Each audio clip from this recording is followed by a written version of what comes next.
In the shadow of the most powerful city in the world, the Capital Golf Gang is on the air with instructor John Ronis from the Ronis Academy at River Creek, Executive Director of the Middle Atlantic PGA John Gould, and former University of Maryland golfer Ron Thomas.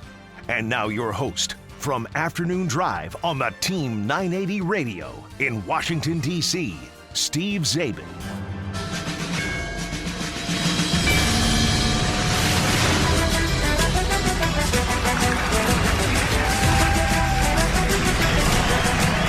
Maybe the greatest theme song in the history of sports. Nothing gets the juices flowing quite like this. Ryder Cup preview here on the Capital Golf Gang. Soak it in, boys.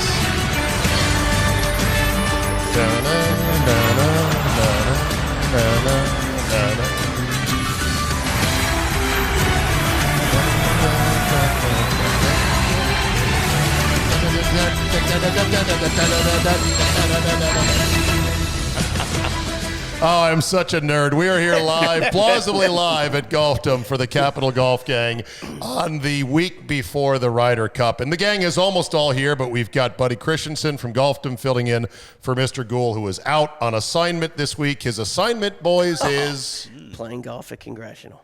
Not a bad Must be nice. Yeah. Funny he did not cancel that. I offered to step It's in dedication. for that. To be here today. And Why- and Buddy did volunteer to stepped take up. his spot at Congressional. Okay, I was going to have to figure out how that one Well, he's not getting paid. Well, plus he's going to shoot 106, so we'll see how he handles that. Tough course. Have you played it since we got to see it No. from our friend Andrew Green, the lead architect? I haven't, but I know you did. It's interesting. Playing it, different than just seeing it. You know, you're out there and you're feeling it and you're hitting the shots. You're like, oh, okay. So anyway. And they have a Ryder Cup in They do. 2040 something. Yeah, 2061, I believe it is. But I have the shirt on. He does. Yeah. They keep I do. selling. Look, The Ryder Cups are strung out 2036. so far Yeah. into the future. I think it's 36. 2036. 2036. Is what your shirt says. Yeah. Yes. So this shirt might be a little bit old by then. Europe has won 7 of 9, boys, 9 of the last 12, and they've had back-to-back 9-point romps in 04 and 06 in that period. The last one in France was a little closer, but not that much closer, and only 2 wins for the U.S. since 2000, and both without Tiger as a player. He was part as a captain, but no Tiger wins since then, no Tiger this time. Azinger's pod system was supposed to be the savior for the Americans' woes when he implemented it at Valhalla. And since then, I don't know. Good luck podding up this team. Am I right about that? Yeah.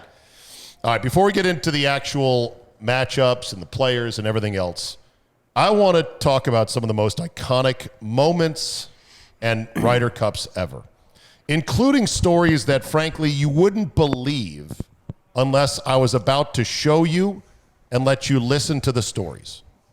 Who here is familiar with the legend of old Brian Barnes at the Ryder Cup? Ronnie is. Yeah. Is that Buddy? the Nicholas? The guy who played Nicholas? I Yeah, remember yeah. I remember Yep. Barnes. I don't know the Ryder Yep. Cup connection. What have I told you? I feel like one of these ESPN 30 for 30s. What have I told you? There was a guy, a really middling career journeyman European Tour player back in the 70s, who was a famous drinker, who once marked his ball with a beer can at the Scottish Open on the 18th hole before putting in to win. And he once beat Jack Nicklaus twice in one day in singles at the Ryder Cup on American soil after Nicklaus said, I want another piece of this guy, while smoking a pipe.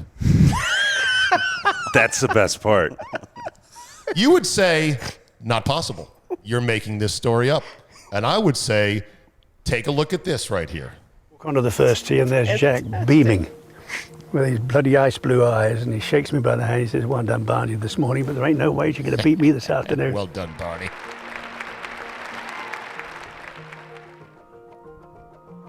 He looks like Benny Hill. Yeah, it does. Oh, yeah. Sunday morning matchup that has everyone excited is between Britain's Brian Barnes and the man generally considered to be the best in the world, Jack Nicklaus. Ben Hunt was our captain. Arnie was the American captain. It just came out of the draw that Jack and I were paired together in the singles in the morning on the last day. By the way, they played 2 singles went. matches Yeah, on That's Sunday. pretty wild. All we did was talk fishing all the way around the golf course. Look at the pipe. He's Barnes' putting with the precision pipe. on the 8th he green is. puts him 3 up. I'm He getting has a another pipe. on 10 and is ready for the kill Fascinating. by I'm the using 14th a hole. pipe. Nicklaus needs this delicate putt to stay alive.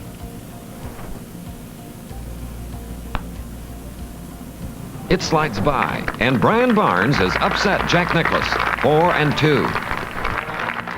I was flabbergasted, in all honesty, that there was so much interest in me beating Jack. Because it's match play, for God's sake, over 18 holes. It's sudden death. A couple of putts at the right time, you can beat anybody. Now, I didn't know at the time that the first thing Jack did when he went out of the press conference was go straight to Arnie and said, now look, it says, we only need 1 or 2 more points to win the Ryder Cup again. If we want to keep the punters here, so there's only one match they want to see, and that's Barnesy and I again this afternoon. Arnie then went to Ben, and the draw was changed prior to anybody seeing it, and I think it's the first time and the only time in the Ryder Cup history that it's ever been changed. Nicklaus and Barnes are paired again in the afternoon singles. You walk onto the first tee and there's Jack beaming with his bloody ice blue eyes, and he shakes me by the hand. He says, well done, Barney, this morning, but there ain't no way you're going to beat me this afternoon. So there you go. Wow. Great. Beat him, 2 victories in takes one the day pipe over out of his Jack mouth, and beats Nicklaus again. See, now, you can't make these stories up. Now, at the time, Barnes said people treated it like I had just beaten Jesus Christ. But then again, that's how Nicklaus was considered at the So time. you can't see it on the radio, but do you see how engaging Nicklaus is and always has been in loss? Oh, yeah. I mean, The it's greatest- it's a real handshake. It's a look you in the eye handshake. Yeah. It's a talk to the you. greatest loser ever. Yeah. Sounds odd to say, but he is, Yeah. without a doubt. So Barnes would tell this story because I was looking it up on the web. He said he went in the locker room and it was just divided by a partition, and he heard this really loud wham. It's like, what was that?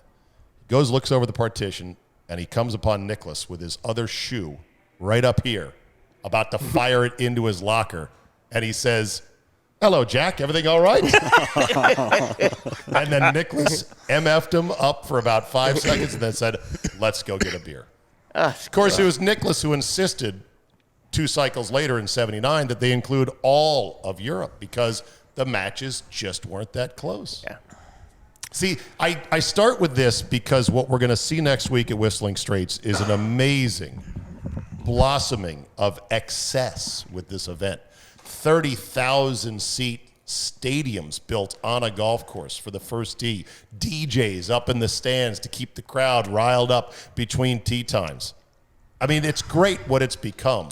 But this, Ron, is the organic seeds of this little sapling of an event. You know, watching that has really got me to the point of being speechless about what I just saw, because there's nothing to add to it, because the drama, Right. the playing out speaks for itself. Yeah. There's no commentary needed for what we just watched. I know. Brian There Barnes, was also no drama. There was no drama. It was well, golf. Right. And It we're was golf. a long way from 2 guys on the same team being the subject of the entire matches. Are they going to get along okay? Bryson and Brooks. The story is the golf. This was and now Nicklaus. it's nothing to do with the golf. Nicklaus, the greatest player ever, did not mind necessarily. I mean, he was mad about it, but he didn't take it personally that he lost to a nobody in Brian Barnes. Said, I'll take another piece of him. Lost again, was mad, and then got over it. And it would not have been analyzed back then the way it would be now. An hour and a half on Golf Channel. Right. What went wrong? Is this the beginning of the demise of so-and-so? Yes. You know, let's look into this more and see why it happened. Well, Barnesy just said what it is. It's match play, for God's sake. You make a few putts, you can beat anybody. Right. While smoking a pipe. Yeah, it's the best. I swear, buddy, do you sell pipes here? Well, I mean, a CBD pipe. That's what I need. we do. So we'll have to look into that, first of all. But not only did he not have maybe the greatest day ever on the golf course, he looked like he had the greatest day ever. Yeah, with the, that smile. Sadly, Brian Barnes passed away in 2019. Yeah. Had real battles with alcoholism, went into rehab, but lived a great life and has a story that will echo through the years. Sure. So, would you believe another story about the Ryder Cup? A story of a beloved Irishman who had lost his wife to cancer just months before the actual event that was being held in his native country, Ireland. Darren Clark. In his home country of Ireland, Clark walked onto the first tee a mere 6 weeks after losing his wife to cancer. Look at that golden sunshine. It's so magical.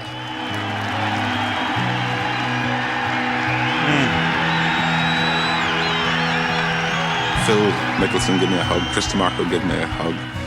Lee, my partner, standing there in tears, and I'm on the tee. Darren Clark. How can you even take it back? How can he take it back? I genuinely had no idea if I was going to make a swing, make a pass at it like a 36 handicap weekend golfer, or what I was going to do. Smoked it. This ball hammered up the right-hand side. This is perfect. Fortunately, I managed to hit a 320 down the middle, hit it on the green, and hold the putt. Not only did Clark win his first match that week, he won all of them. Wow. As well as the hearts of everyone that witnessed his magical performance. I didn't want to go if I was going to be a burden to the team. I wanted to go and contribute and be a part of the team. And thankfully, at the end of the week, I was able to do that. Clark's gutsy play helped inspire his European team as they routed the Americans at the K Club. I mean, look at that. Look at that face.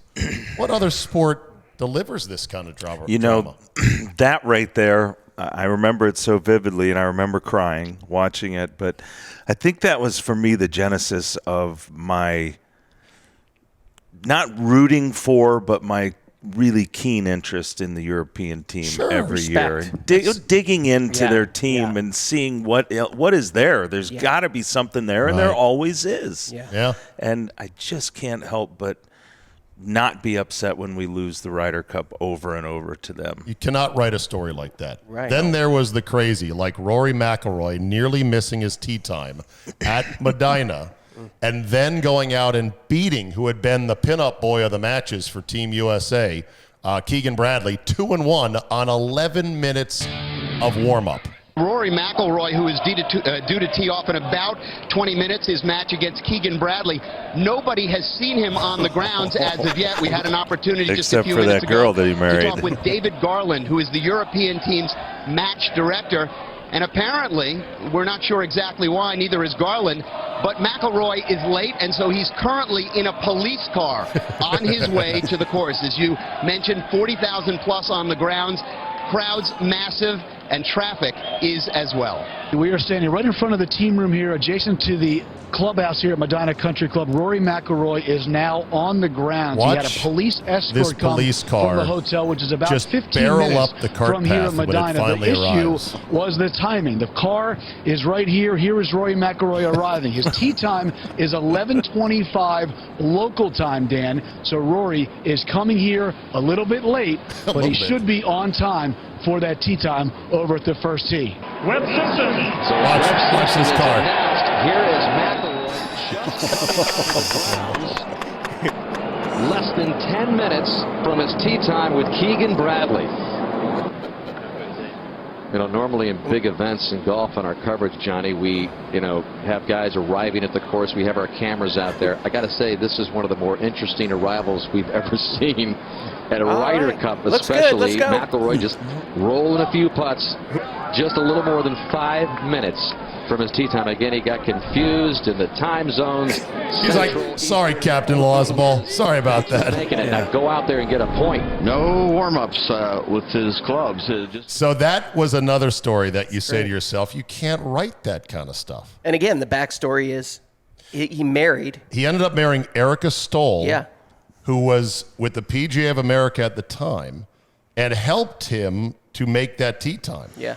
Now, I think there might have been more to the story than Yeah. more Could've to the been. story, but that's fine. Could have been That's slightly fine. more. Speaking of Rory, how about this from just a couple of cycles ago at Hazeltine? Maybe the loudest roars in the history of the game. Rory putted first from 60 feet. I'm telling you, this is insane.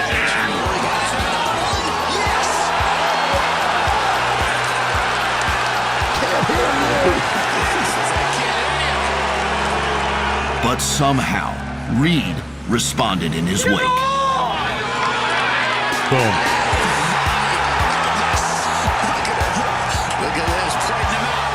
And here comes the best part right here. The sportsmanship. Caliber of play was Right there. equaled Yeah. only by the mutual respect shown from both players. And when Reed completed a one-up victory on the 18th green. One up in a match that had like a zillion birdies to it. Oh, it sure did. I mean, that was a hell of a match right there. 16 birdies. 16. Is that right? Yep. Yeah. Let's take a break. We'll come back and talk about some of the other great moments in Ryder Cup history, and then also talk about the matches themselves, because we're going to be playing here in just about a week. So we got to start figuring out maybe some pairings, maybe some weak points on the teams. And, of course, the big one, the Bryson Brooks thing. We'll get to all that and more coming up. We are plausibly live at Golfdom in the central hitting bay, the Callaway Fitting Studio here. Come on down, get fit for clubs, get some apparel. My God, the apparel in here, Ronnie. Ryder Cup Second apparel, to none. right? Including Ryder Cup apparel. Not this year. No? Oh, no, you're all out? Well, there's a website for that. Either way, great apparel in here at Golfdom. We're back with more on the Capital Golf Gang, presented by Golfdom right after this. You are listening to the Capital Golf Gang. 4 guys who have to come up with creative excuses to their wives for those grass stains on their pants.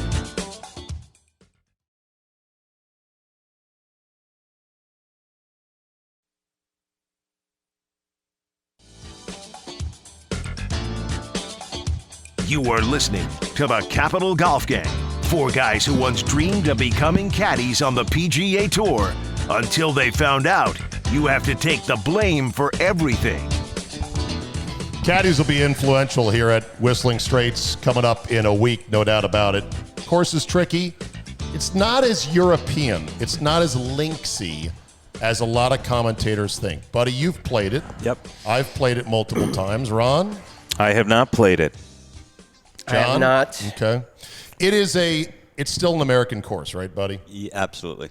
There are not very many runoffs, run-ups, or the type of stuff you see over there. It's American. It's Pete Dye. It is spectacular. And remember, it was made out of, I think, 10,000 truckloads of sand and dirt. That when Herb Kohler, who never spares any expense, says, I own this land here on Lake Michigan. Pete, build me a world-class golf course. Pete's like, will do. I'm going to need about 10,000 trucks. And he got him. And he got him. And so he put a course together that's spectacular, but I think it's going to be more American than people think. I also believe, even though it looks like, oh, he's dead over there, if you can find it, you can basically hit it. Yep. It's a bit of a lottery in terms of, are you going to be in a little scunchy area or totally screwed, but you can hit it from a lot of places. Visually, it looks tighter than it actually plays. Right. It looks like it's linksy. It looks like you're on the ocean, and you're neither. It's kind of, that the lake looks like the ocean, but the way it plays is not as linksy as I think they make it sound. We have 4 guys that went over just on a whim. They called the club, and they got the last tee time prior to the course closing. So they were there last Sunday. And they said they're all good players. Joe Hoffman, Ben Ricker, Nish Patel, and Nick Holden. I need to mention these guys. They flew out there, went and played the golf course. The first thing, I just talked to them about it last night at the club, and they said that they were surprised that the golf course is not long. It doesn't play long. Nope. Right. They said the first green, our Nick Holden, one of our boys who kills it, hit it like 15 yards from the first green. Does that make sense? From a certain tee box, absolutely. Yeah, they'll play it from back where the putting green is. It'll play longer. Did he play it all the way back? But they played as far back as they could. The tees were, These guys will go further with back. the right wind conditions, because it kind of trunnels downhill. There's a number of risk-reward par fives, which is classic Pete Dye. That'll be interesting from a match play perspective. I think number 5, which they call Snake, which kind of double dog legs. Right. It's got water hazards on it. But it's going to be a very entertaining match play course, and I just hope the weather holds out, and I'll be up there to report on it. So, are you going, Steve? I'll be there, yes. Very cool. Yes, so it's going to be fun. Let's hope for good weather. Do we need to talk about what I have as the 3 greatest moments in Ryder Cup history? They're so talked about by now. War by the Shore, Justin Leonard, and the 99 comeback, and then the Nicklaus concession. Would you like to chime in on any of those 3 just because I want to get to these matches and other stuff? No, I mean, look, they're just iconic moments that everyone should go back and YouTube them and look at them. I mean, there's others too. There's the chili dip of Hunter Mahan, I believe, on that he cried his whole way back from that Ryder Cup. And now look at him. Now he's commentating on a college tournament, and it's a cautionary tale. But hey, golf is tough. He hasn't cut his hair since that Ryder Cup. Hey, what did our guy Gary Williams say last week on this show? Oh, it was Golf great. Channel? Broken. Yeah, we asked him. I said, Gary, if someone gave us $1 billion, you and I, what would you do to create a new golf channel?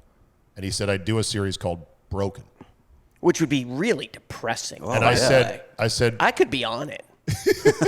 He said, talking to the guys when he worked at Golf Channel, like Frank Nobilo and others. Nobilo, I guess, had arthritis that cut short his career. Did not know that. Talking about just doing stories of how the game broke guys because they loved it so much and something happened, injury or failure, or they lost their swing or whatever. There's probably Ryder Cups that have broke guys. I watched Bobby Clampett, the next Jack Nicklaus. Yeah. Saw a ball in half at Woodmont during the qualifier or the day before the qualifier in the back room, sawing a ball in half because he was just convinced that something was wrong with the middle of that ball. Wow. Now that's insanity. Yeah. You kidding me? Talk about broken. For me, those moments, they are the iconic ones. There's a great story. There's within the story of Justin Leonard. I don't know if you saw that special, but the clergy, do you know about the clergyman? Oh. No. The clergyman who's dressed up as the a clergyman. who was known, he would go to all sporting events and he would make fake credentials. He wasn't a clergyman. He was dressed up as one. And he is the first person that Justin Leonard hugs when he makes that putt. This guy was an imposter. Total. He went to the first tee with a clergy badge. It's great. And he walked the entire Ryder Cup with whatever group he wanted to as clergy, and no one knew who he was. And it's on Faherty, and they talk about it. It's the best. Let's take a look at the 99 Entering the final comeback day at of Brookline. singles. I'm a big believer in fate. I have a good feeling about That this. wink and that point. Inspirational U.S. captain Ben Crenshaw front-loaded his team out of the gate, while European captain Mark James did the opposite. Strategies that resulted in favorable early matchups for the United States.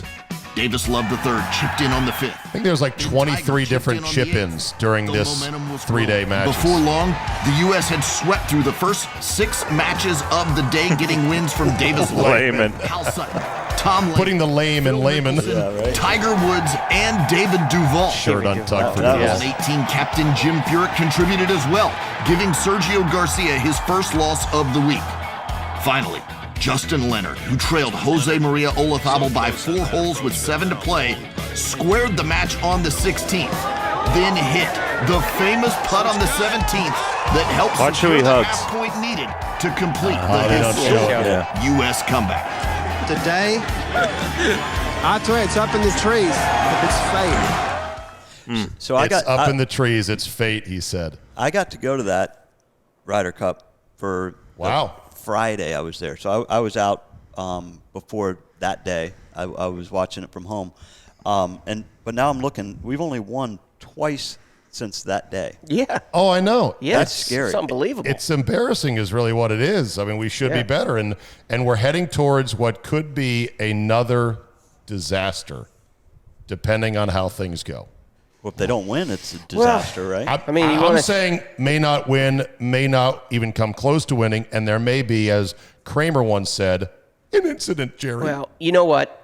Are you worried about an incident, Ron? I'm looking at you right now. An incident between our players? You betcha. No, absolutely not. You're not worried about that? No. Okay. I'm not. I'm worried about an incident between Sergio and one of our fans or something along those lines. Okay. But I'm not. Yeah, because Brooks Koepka, what he said recently in that Golf Digest interview and what Zinger called him out on, I hope, Steve, you can reference that for those listening that don't know what he said. So basically, I've said to you guys all along about Brooks Koepka. I've said it. I've told you he's going to open his mouth at the wrong time.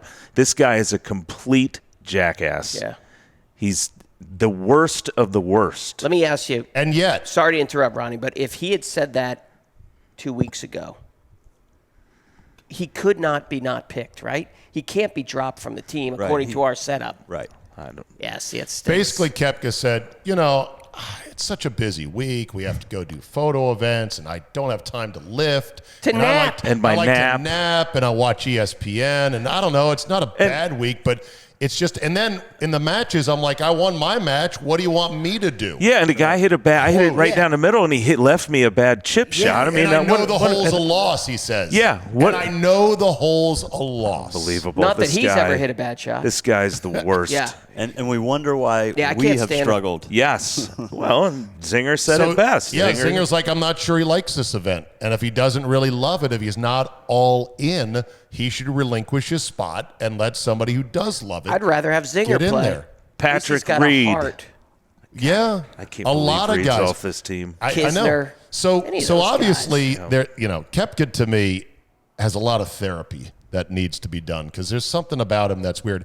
I actually looked up Florida State golf team, Koepka, because he did play golf at Florida State after he failed as a baseball player, which is the root of all of his dude bro issues, in my opinion. It's like mommy issues are at the root of most people's psychological issues. For him, it's the fact he's not a baseball player. He's a golfer. No, he doesn't think it's cool enough. He doesn't think it's cool enough. All right. That's what I think. That's Dr. Zabel. What do you think? I think he thinks that anyone can play golf because, look, I was a baseball player, and then I just decided I would play golf, and it's not that hard, guys. That's what I think. So I think he's just better than everyone else. He's just a jerk. I mean, I wish I could say another word on radio. Who do you pair him with? Pair him by himself. Go ahead and just pair him by himself. If he's that good, just pair him by himself. I really don't know. I'm really curious what the other players think of him. I really wonder. Buddy, what do you think? Oh, yeah. I wonder too, because you got to think if you can get his mind right, he's going to help you win potentially. But I don't know. Everything he says and shows no regard for any kind of teamwork, any kind of You should pair him with the largest alpha male on the team, because if you pair him with a rookie, he's going to know that all the crap show is going to show up, and then that's going to destroy that whole team. You should pair him with the alpha male so they both fight for superiority, and it comes out to be an alpha team. Here are the pairings. So apparently the natural pairing of him and Dustin, I don't know if it works anymore because I think they had a falling out. I think they're not dude bro friends anymore. Justin Thomas. Because you know what? Justin Thomas eventually will turn to him and say, listen, you, get your crap together. Or you're going to have to talk to my dad. Yeah. I know what you're going to have to talk. Justin Thomas might hit him with a golf club. What are the chances he's a loose cannon. What are the chances there's a surprise Bryson Brooks pairing? 0.0? Oh, yeah. Okay. Zero. Listen, Brooks is going to get paired with Finau or Schauffele or one of those guys because they're lay down. Not with Spieth, because Spieth is the kind of guy who Brooks looks down on. Like he probably dumps his clubs out of his bag as he's walking out of the locker room. Hey, loser, looks like your bag fell apart. There's nobody on like this in the list. hallway at school. Yeah, exactly. Looks like you dropped your folders, your book bag. Hey, man, you might want to check your bag. It looks like it's faulty. I mean, but so there's challenges there. Here's the other part. As you look at the roster on the Jumbotron, look at the bottom part of our roster and the bottom part of their roster. Yeah. My goodness, did they, with 3 captain's picks, add 41, 45, and 34 career Ryder Cup matches. Yeah. Between Sergio, Poulter, and Shane Lowry. Rookie. Actually, those are ages. Right. 41 matches for Sergio, 22 for Poulter, and Lowry's a rookie. But that's 66. And look at their records compared to our records. Sergio's 22, 12, and 7. Yep. Career. How about Poulter? 14, 6, and 2. 5, 0, and 1 in singles. So we have one person who played 16 matches or more, and they have 4. We have 6 rookies. They have 3. They have 36 wins with those 2 picks. We have 26 wins total. Yeah. Something like that. There's no reason we shouldn't be the betting underdog, but we are actually favored by about 2-1, by about minus 180. Yeah. Oh, yeah. That's the way it is, and they harness that. So anyway, it's going to be a tough, and Rahm is just relentless. Rahm never misses cuts. You know, our top guy points-wise is Morikawa, but he's had a few missed cuts along the way where you're like, what happened this week? So if we're going to focus on the positives for a second, what are the positives of our team versus their team? Besides the world rankings, they're all pros. From what I can tell, there's no amateurs on the team. Okay, we've got 8 of the top 10 in the world, right? Yeah, there are guys that we really have care. only one person who's coming in hot, and that's Cantlay. Okay. We don't have any other people who are coming in hot. Yep. Do we? Justin's starting to pull it together a little bit. But Morikawa's gone the other way. Yep. DeChambeau is coming in with torn up hands, allegedly. Oh, boy. Yeah. He said he tore up his hands training for this long drive competition. Did you see that?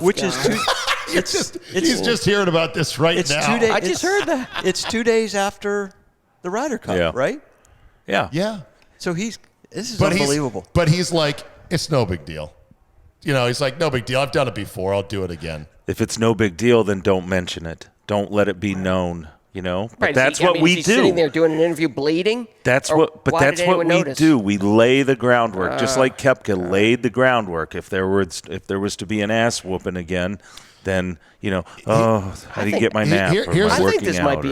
I think this might be a complete blowout. I really do, on our own soil. The largest margin for Europe was in 2004 at Oakland Hills, 18.5 to 19.5. And if you remember, that was also the year that Hal Sutton force-paired Tiger and Phil. Yeah. And they went 0-2, and then they just didn't talk about it anymore. Yeah. Phil prepared away from the course that week. He had just put new Callaway clubs into his bag. Nothing against Callaway, but new clubs. Yeah, new clubs. New phone, who dis, how's it going, Tiger was his normal aloof self when it came to preparing for this event. And Europe that year, I remember, because it was very hostile. It was like the Americans fans were ready for blood, and the Euros signed autograph. They interacted with the fans. Remember this on Tuesday and Wednesday and Thursday leading up to the matches? And they said, here, try this chip shot, and they neutralized the fans right away. Well, speaking of fans, you know better than anybody, Steve, that the Wisconsin folks are the best sports fans maybe in the country when it comes to passion. They're good, but they're going to be there for us. Oh, yeah. Loud. I hope not too much. I really do. I don't want to see disruption. No, I don't think they'll do that. I hope not. It'll be the people who travel there that would be a disruption. Right, because remember, they're going to be people from all over the place. Right. So if you see a Yahoo do a Yahoo thing, don't assume that they're from Wisconsin. Oh, no, absolutely I don't assume not. anything. I could care less where they're from, but I want them removed. Yeah. Right? That's right. You know, I mean. Yes. The other problem because there's going to be a European fan that's going to say, hey, Brooksy, to DeChambeau. I don't know. They'll get a good Wisconsin ass whooping, I'm afraid. The other problem with our team is that, forget those words. Forget Brooks for a second. Forget DeChambeau's hands. DeChambeau is a tough pair with anyone else besides Brooksy.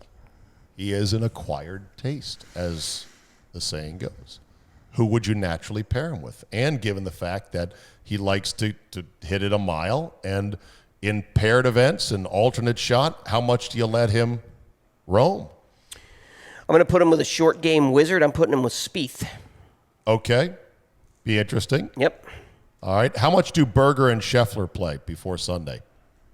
the two least experienced, lowest ranked guys on the team. As little as possible. One session each, See, one, and one. I think the opposite based on how well the rookies have done in the past. Our rookies have been our best point getters. So I think you play them. Any recipe that you would refer to for past events should be null and void because of our record. Play the rookies. Yeah, but the Ryder Cup is I'd like to see the numbers on that of whether they were away or home, because there is so much more pressure on a rookie at home than there would be away. And it would be interesting to see what those numbers are. I mean, we have 6 rookies, and the pressure of a Ryder Cup at home, we've heard about the first tee jitters. I think it's going to be very difficult. Let me ask you this, John. You were the you were the captain of the Capital Cup, weren't you? I was. Virginia team. How much did you dig into this? Capital Cup. I dug into it a lot, actually. All right, let's talk about it. Hold on. Capital Cup is the youth version. Yeah. In the D.C. area, Maryland versus Virginia. Right. Ryder Cup style event, 3 days. Yep. Ages, what? I knew them all. What ages? Basically, most of them were either 17 or 16. Okay. In my year, high school. Might have had a 15-year-old. All right, I've set the table. Please and proceed. Boys and girls. So I knew almost all of them, and I definitely knew some personalities, and I tried to go after those personalities. And I hate to say it, they're kids, but shake them up a little bit and get the right matches. So, I taught a lot of them, and I knew a lot of them. I taught some from Maryland too that I was playing against, but. The question that came up on the video here is, this is the lifelong question of a team event. When you have someone who's got maybe even a little bit of a substantial lead going into the final day, what do you do with your stacking of your team? Because it's common knowledge that if you're behind, you want your team to get off to a good start, so you stack the front. Well, maybe you don't do that. Maybe you just stack the back, because you know the other team's going to do that. Also, so you that's disagree, what I want to hear. Steve? Here's why. Yeah. Momentum's real in this event, and flags on the board are a real thing. Okay. And people see them, they can say, I don't look at the scoreboard. They're going to see the scoreboard, they're going to hear the roars. Stem the tide. It's like triage. But you can't prove that I'm right or you're wrong. It's just my feeling. I'm actually asking the question because it's always that question that you ask. How do you come out with that of where do you put those players when you're behind 3 points or ahead 3 points? It's always a question, but almost inevitably it's the opposite approach that the other team takes. And if you could just fool them up a little bit, I wonder. But then again, everyone's afraid to do that because then they're going to say, oh, well, you did it differently and then you lost. Right. You got killed. So. Well, how about this? I will tell you, Ronnie, it's fun. It is fun to coach a team like that. Yep. Mark James in '99 sat some of his guys for the entire matches until Sunday. Just buried them because they were, so lowly ranked. Like Jarmo Sandelin didn't play, I think, until Sunday. And they got drummed, right? They got drummed. Yeah. And he did not front load his best players on Sunday. That allowed the American surge back. And you could say, well, bad strategy. However, it would have worked out fine if Justin Leonard hadn't made a 70-footer. Yeah. Right. So, the winners write the history books, and you could say in retrospect, well, that was a dumb strategy. It actually would have worked out. Would Stricker actually sit guys for an entire day just because he knows they're not that good? I almost feel like there's now a Little League style participation element where, well, you got to give him a session a day.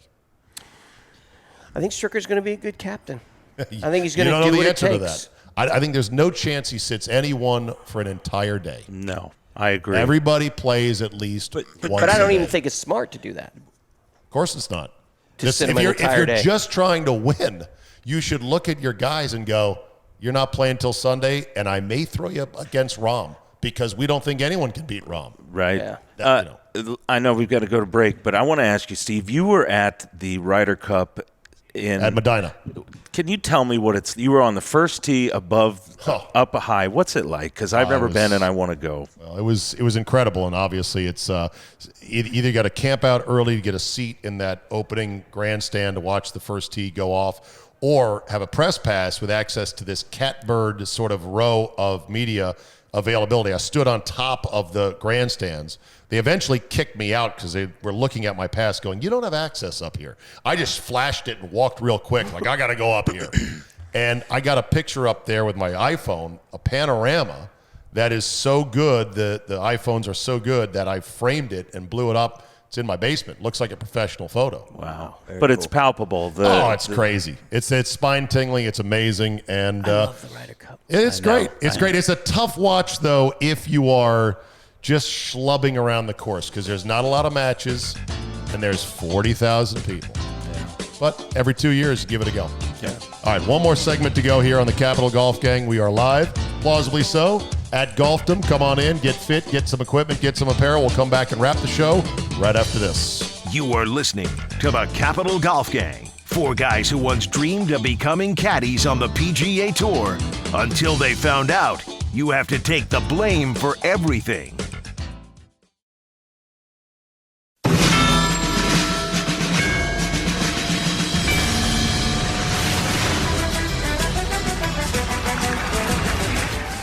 All right, final segment here of the Capital Golf Gang Ryder Cup preview. Zabe here. John Rodas at the Ronas Golf Academy at River Creek, also the director of golf.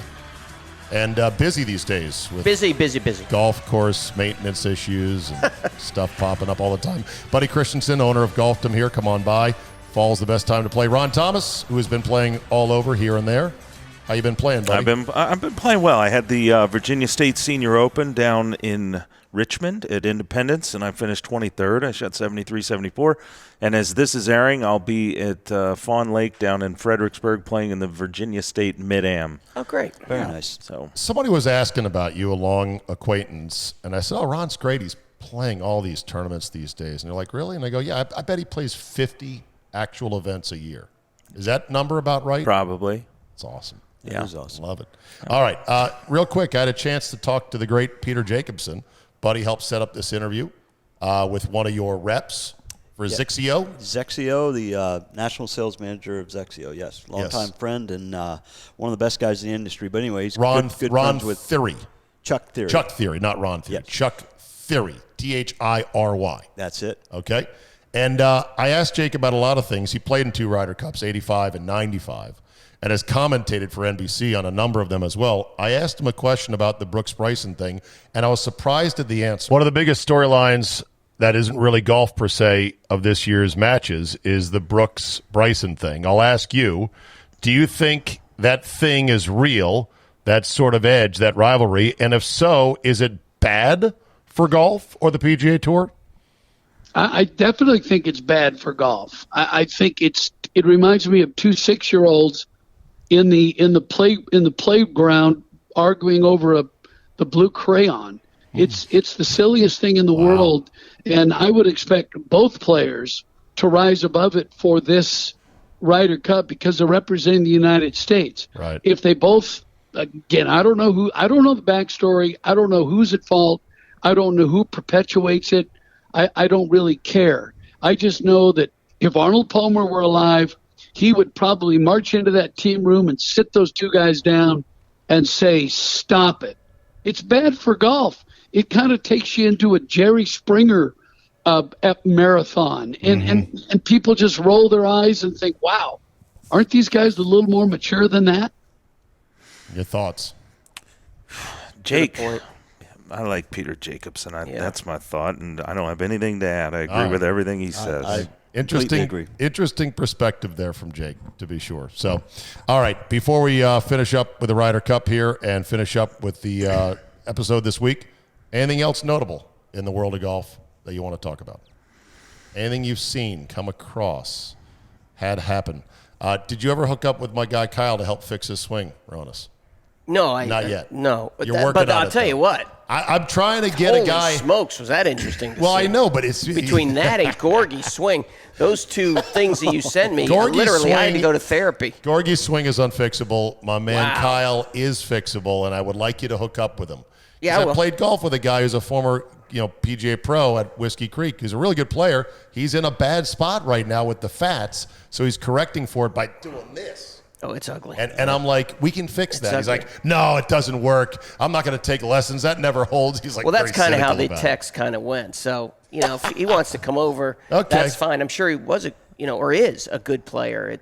All right, but you don't mind me sending guys to you No. whenever possible, right? No. Okay. I mind Gorgie's swing being brought up in this show, though. Why is that? No, I'm just kidding.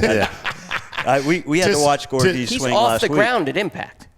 Well, feet. That's the least of it. The club is straight vertical. Well, it has to be. He's jumping. He loves the game. But that's the thing. He loves the game. Stick with that. If I could get Gorgie's swing 2 degrees flatter coming through, he'd feel like a miracle. Yeah. He's 22. He's 22 degrees. But then, you know what? He'll probably hit a drive, and I look at it, and I say, if I could hit that drive, I'd play in every event that I would play in. Funny. I have something to add. The USGA, the Mid-Am is next week. Charlie Weingartner from our club. Want to wish him good luck. Michael Muir, who's been on the show. Yes. Frank Alifaganis. All these guys have made it. I think that it's going on at the same time as the Ryder Cup, which is remarkable to me. Oh, yeah. Because it would have been scheduled a few years in advance in the Ryder Cup. Right. It was the USGA Mid-Am. Oh, the Mid-Am, okay. Yeah, so it's going on during the Ryder Cup in Nantucket. Yeah, and I just want to say to Buddy, thanks again for being a part of the show and for sponsoring us. But folks, you've got to come into this store. If you listen to our show and we keep talking about it, and you say I got to make it over to Tyson's and go to this place, you've got to come to this store. There's no place like it. Make a day of it. Bring it really is. Bring your wallet. Because you're going to want everything. Just bring your wallet. Bring the wallet. But thank you guys. Really enjoyed it. Thanks. It's awesome. Buddy told me, he's like, I've got more inventory than I would have ever had before. Normally, I'd be sweating bricks thinking about how am I going to move it, but you're in a good spot these days with all the It's supply more chain about stuff. making sure you have it right If now. you build it, they will come. Yep. All right, boys, enjoy the Ryder Cup. Thank you for listening to another edition of the Capital Golf Gang. Get out there, play golf. It's fall. It's beautiful. It's the time, and we will see you next time.